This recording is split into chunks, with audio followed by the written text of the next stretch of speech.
Hello everyone, welcome back to my new video. તો અત્યારે જો 4:30 જેવો ટાઈમ થઈ ગયો છે અને વિરાટના પપ્પા ગયા હતા આણંદ. તો મેં કીધું હતું કે શાકભાજી લેતા આવજો, કાંઈ પણ શાકભાજી નથી તો અહીંયા આખી મોટી બેગ ભરીને શાકભાજી લઈને આવ્યા છે અહીંયા. તો એમાંથી જે ધોવાના હશે એ બધા શાકભાજી બહાર કાઢીને ધોઈ નાખીશ અને જે બધા ફોલવાના હશે એ બધા અલગ રાખીશ. એટલે પછી રાત્રે બધા બેસીશું એટલે બધા ફોલી કાઢશું અને જે બધા ડુંગળી બટાકા છે એ બધું હું ટ્રોલીમાં મૂકી દઈશ.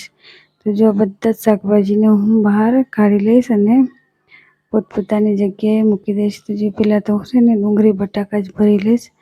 બટાકા અહીંયા જો 5 કિલો લઈને આવ્યા છે. બટાકા પણ કાંઈ જ નહોતા, બધા જ બટાકા પતી ગયા હતા અને સવાર સાંજ શાકમાં કંઈ ખબર ના પડે એટલે બટાકાનું શાક જ બનાવી દેવાનું હોય. આલુ પરાઠા હોય એ બધું બનાવી દેવાનું, બધામાં બટાકાનો વધારે ઉપયોગ થાય. એટલે અહીંયા જો મેં 5 કિલો બટાકા મંગાવ્યા હતા. તો ઉપર નીચે બંને ટ્રોલી મારી ભરાઈ ગઈ છે અને ડુંગળી પણ અહીંયા લઈને આવે છે. જો ડુંગળી હતી ને તો એ પણ વધારે લઈને આવે છે કે શાકભાજી લેવા જાય ને એટલે બધું લેતા જ આવે. તો અહીંયા બટાકા જો બધા જ મેં ભરી દીધા છે. પહેલાંના જે થોડા હતા ને એ ઉપર મૂકી દીધા છે અને પછી નવા બીજા નીચે રાખી મૂક્યા છે. જો બટાકા બધા મેં ભરી દીધા છે અને ડુંગળી પણ હું ભરી લઈશ.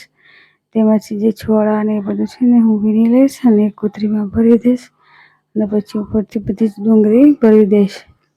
જો ગાઈસ અહીંયા ડુંગળી બટાકા તો મેં ભરી દીધા છે. હવે બધા શાકભાજી જે ધોવાના હશે તે ધોઈ નાખીશ અને જે ફોલવાના છે એ બધા એક બાજુ મૂકી દઈશ એટલે પછી મોડા ફોલી નાખીશું.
તો અહીંયા જો બધા જ શાકભાજી મેં ધોઈ નાખે છે. ટામેટા, ગાજર, કાકડી, લીંબુ બધું જ લઈને આવ્યા હતા, તો બધું મેં ધોઈ કાઢ્યું છે. અને જે ફ્રૂટ હતા તે પણ મેં ધોઈ કાઢ્યા છે, કેરી, સફરજન એ બધું.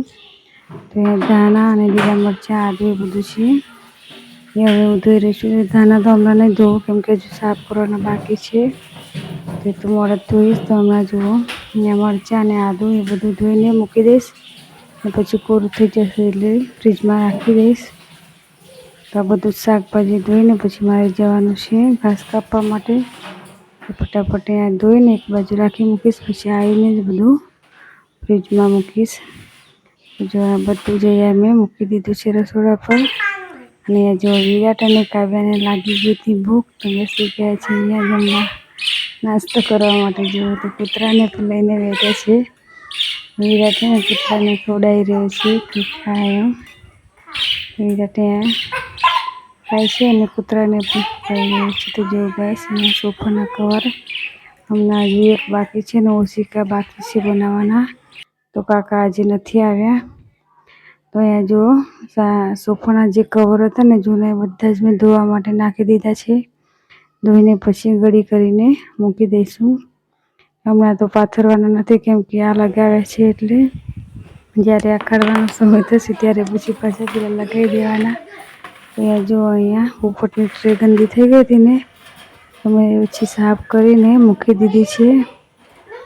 પાણી એ બધું ખલાસ થઈ ગયું હતું, એ બધું મેં ભરી દીધું છે. અહીંયા આ બધું જે કામ કરીને હવે મારે જવાનું છે ઘાસ કાપવા માટે. તો જો અહીંયા અમે આવી ગયા છીએ ઘાસ કાપવા માટે, હું અને વિરાટના પપ્પા બંને જણા. મારા ઘરની બાજુમાં જ છે, બહુ દૂર નથી.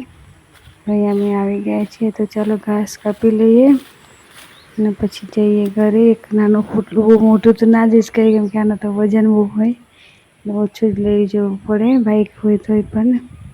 જો અહીંયા કેટલું સરસ લાગી રહ્યું છે. અહીંયા લીલું લીલું.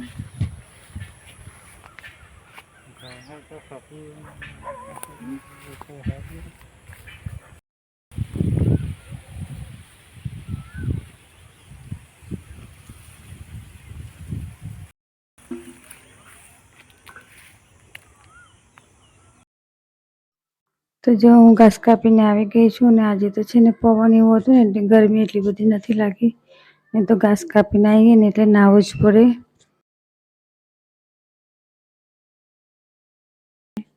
આવીને પછી હાથ પગ ધોઈને અહીંયા હું બનાવી માટે આવી ગઈ છું જમવાનું, કેમ કે 7 વાગ્યા જેવો ટાઈમ થઈ ગયો છે. તો અહીંયા મેં દાળ મૂકી દીધી છે અને અહીંયા હું ભાત બનાવી રહી છું. જો તો ચોખાને મેં 2-3 વખત ધોઈ નાખી છે. પછી તેમાં મીઠું અને થોડું ઘી નાખીને મૂકી દઈશ, એટલે દાળ ભાત મારા થઈ રહેશે. ત્યાં સુધી મારે કપડાં પણ હજુ ઘડી કરવાના બાકી છે. તો કપડાં એવું ઘડી કરીશ ત્યાં સુધી દાળ થઈ જશે. પછી તેમાં વઘાર કરી દઈશ. તો જો અહીંયા દાળ મેં મૂકી દીધી છે અને અહીંયા હું ભાત બનાવી રહી છું. તો આવીને પછી મેં બધા શાકભાજી ને ફ્રૂટ એ બધા ધોયો હતો ને, એ બધું જ મેં લૂછીને અંદર મૂકી દીધું ફ્રીજમાં. રસોડું ભીનું થઈ ગયું હતું, એ બધું સાફ કર્યું ને એવું બધું કર્યું.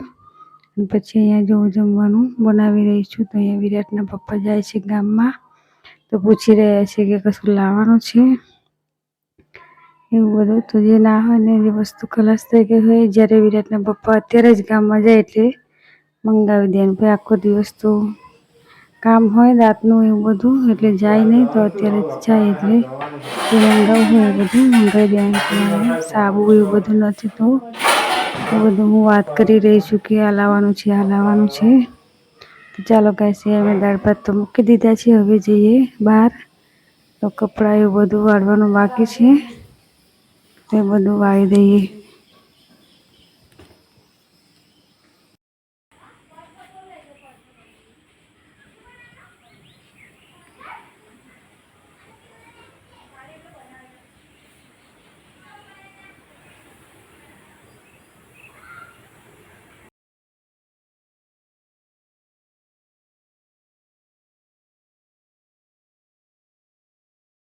તો જો અહીંયા મેં કપડાં સરસ ગળી કરીને બધા જ કપડાં મૂકી દીધા છે. અને અહીંયામાં દાળ પણ સરસ બફાઈ ગઈ છે અને ભાત પણ થઈ ગયા છે. તો ચાલો દાળમાં વઘાર કરી નાખીએ.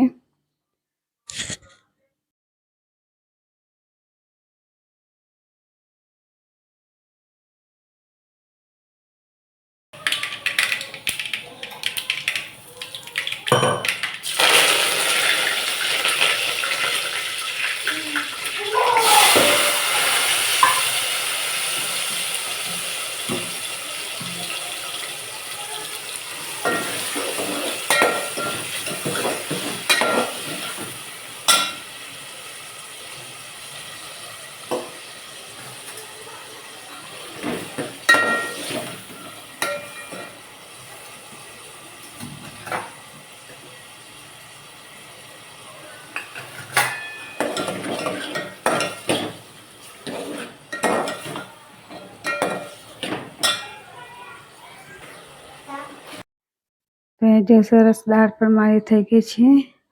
તો દાળમાં પણ મેં વઘાર સરસ કરી નાખ્યો છે. બધા જ મસાલા મેં દાળની અંદર નાખી દીધા છે. ચાલો ગાઈસ, આ સાથે જ આજનો વિડીયો અહીંયા પૂરો કરીએ. આ નાનકડો વિડીયો તમને કેવો લાગ્યો? જો સારો લાગ્યો હોય તો લાઈક અને સબસ્ક્રાઈબ કરો. તો ચાલો મળીએ એક નવા બ્લોગમાં નવા વિડીયો સાથે. ત્યાં સુધી આવજો.